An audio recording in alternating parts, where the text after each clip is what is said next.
All right, before we get started, big shoutouts to Moo566. Thank you for your sub, man. Thank you for your support to the channel. I want to make sure to give Moo a big Tasia clap.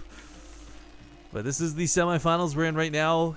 It's a best of 3. The winner of this goes on to the grand finals, which is a best of 5. Again, there's €600 up for grabs in today's prize pool. I believe it's 300 for first, and I think you said what, 150 for second. So quite a bit of cash on the line. Of course, the euro is worth much more than $1. So if you're an ignorant North American like me, for context, it's about 1.5 times ish the Canadian dollar. So it's a lot of money, guys. Anyways, without further ado, spawning in the top left corner of the map for the team My Insanity, he's going to be your blue Terran hero known as Jjakji. And in the bottom right, as the green Zerg, it is Dignitas TEFEL. Now again, it is worth noting, Jjakji's a really powerful player, and I'm sure he's beaten TEFEL, you know, hundreds of times in the past. But for me, in context of casting, it's worth noting, TEFEL's actually beaten Jjakji a couple times that we've seen him, and I don't think he's going to catch Jjakji off guard with anything per se. I mean, even from the couple of games we've seen so far, Jjakji just seems like he's really in the zone today. Definitely. Although, you know, I don't know how good... Because Snu was pretty much the player we both agreed like would be the one to beat Jjakji, and I don't know how well he's been feeling with his ZVT rather.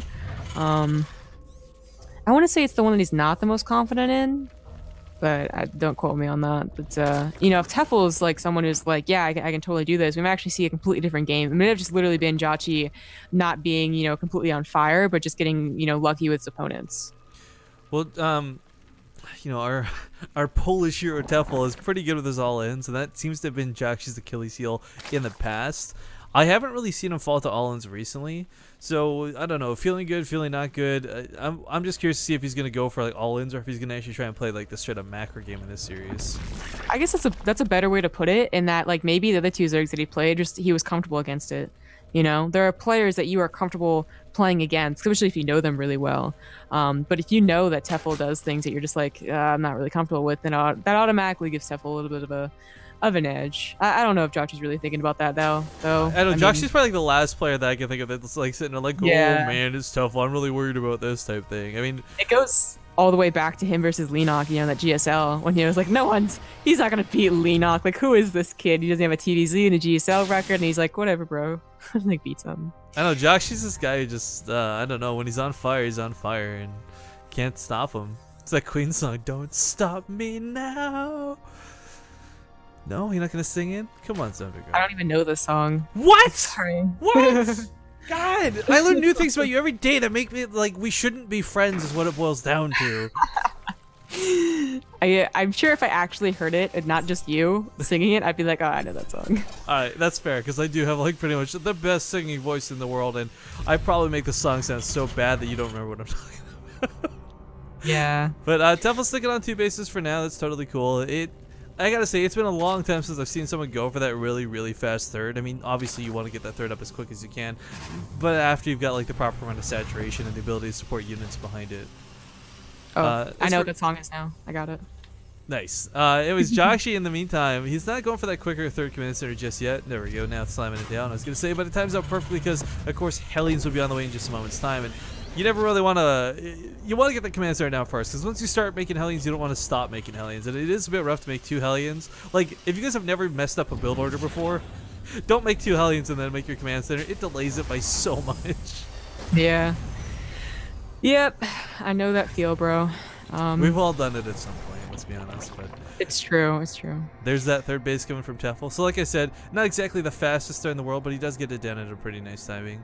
This is something Jjakji always does, and I love that he does this. He doesn't sacrifice an SCV in early, and he doesn't kind of YOLO with it. When he doesn't go for a Reaper, he relies on this for scouting, and yes, the Queens are going to pick this off, but what he sees at the front of the base is going to be the most important. And this lets him know whether the Hellions can come in and do some damage or not. And there we go, backs up the SCV. Did he see the wall off? No. Okay, so that's actually kind of sucks. They didn't get much information at all. Yeah, I thought he was going to suicide in to see it. Yeah. Guess not. Actually, oh, it's a Roach Warren. Whoops. So a second Evo chamber does go down, even furthering that wall off. The third has not been scouted. I think the Hellions like just saw it, so he's going to go back in there when he gets enough Hellions and start dealing damage. Yeah. It sucks too, because like you got these units, like, you know, every movie since the beginning of time, how do you beat back like biological disasters? You set it on fire. Hellions are like the worst at dealing with buildings. That's funny. I've never thought about that, but it's true. It's gonna we can use that for the Starship Troopers. Dude, I'm gonna be like, match. I'm not gonna be able to monetize any of the mods from that because I'm just gonna be blaring Starship Troopers soundtrack like the whole time we're casting it to make it super epic. Actually, I did that once before. Johnny Rico was coming in with Broodlords, and like through that slow push, I just started blaring it in the background, and it works so perfectly. This is a lot of Hellions. Sorry, what? He swears that his name isn't from that movie, but yeah, that's a lot of Hellions. Again, Jjakji's trying to go in. Well, your name is Johnny Rico.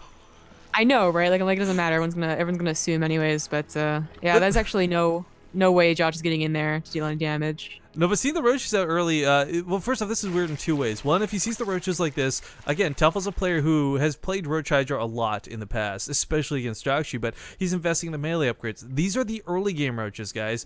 He might go across the map and try to do a bit of damage with them, but realistically, you don't overinvest in this roach sort of clump that he's already started.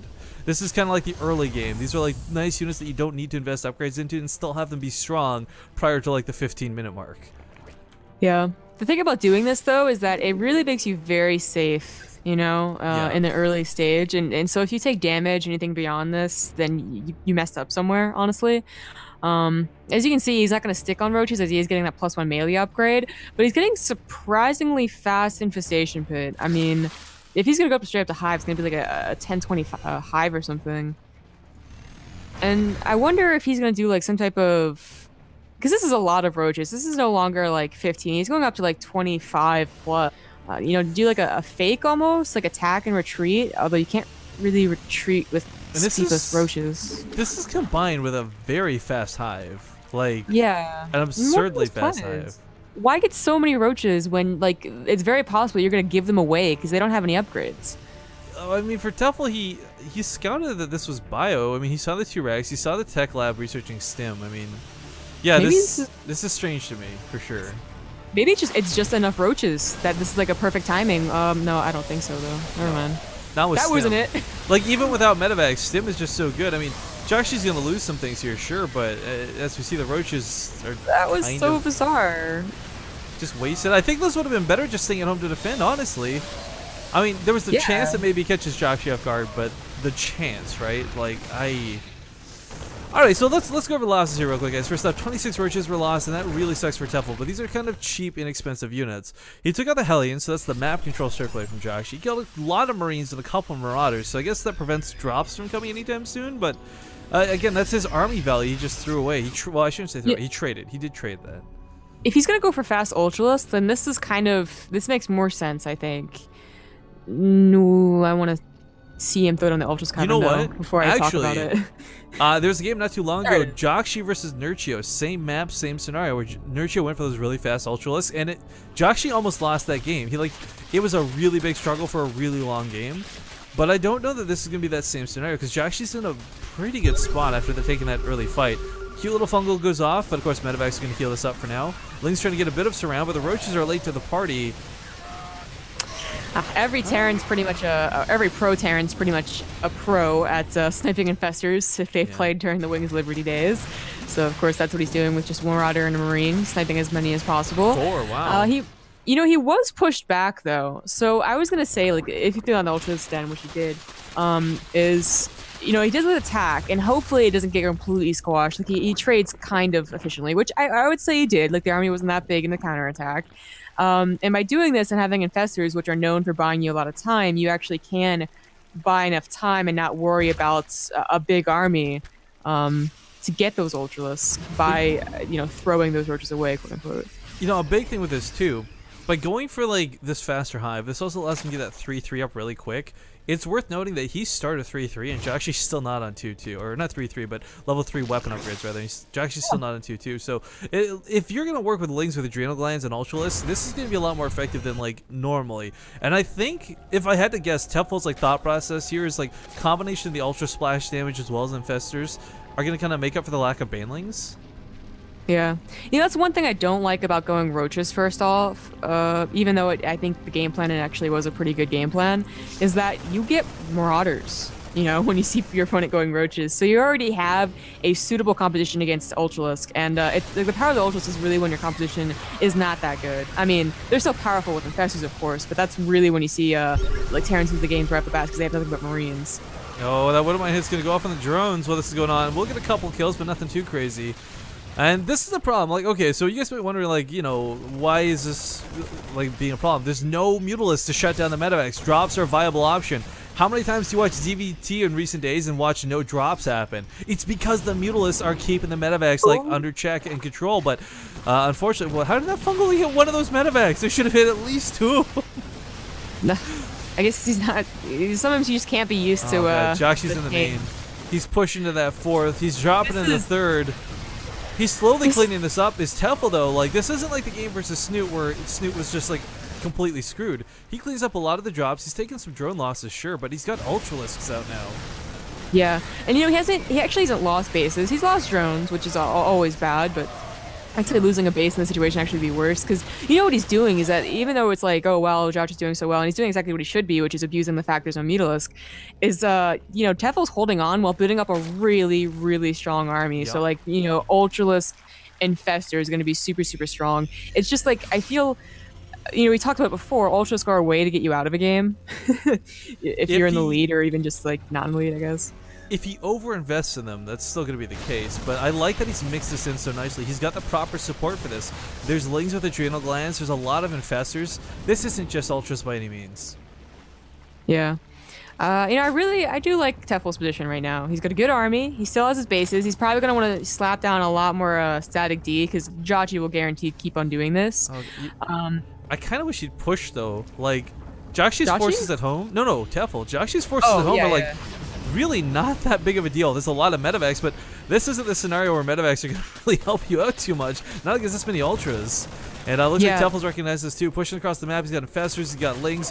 I mean, again, these have adrenal glands. They got level 3 weapon upgrades. These are actually going to be a lot more deadly than the typical Lings you would see 17 minutes in a ZVT. Oh, we'll see how this goes. I mean, if Terran gets a fortified position, he never really gonna attack into a fortified position, but he doesn't have tanks, so how fortified can he really be with bio? You know, so far doing a really good job splitting up TEFEL's army.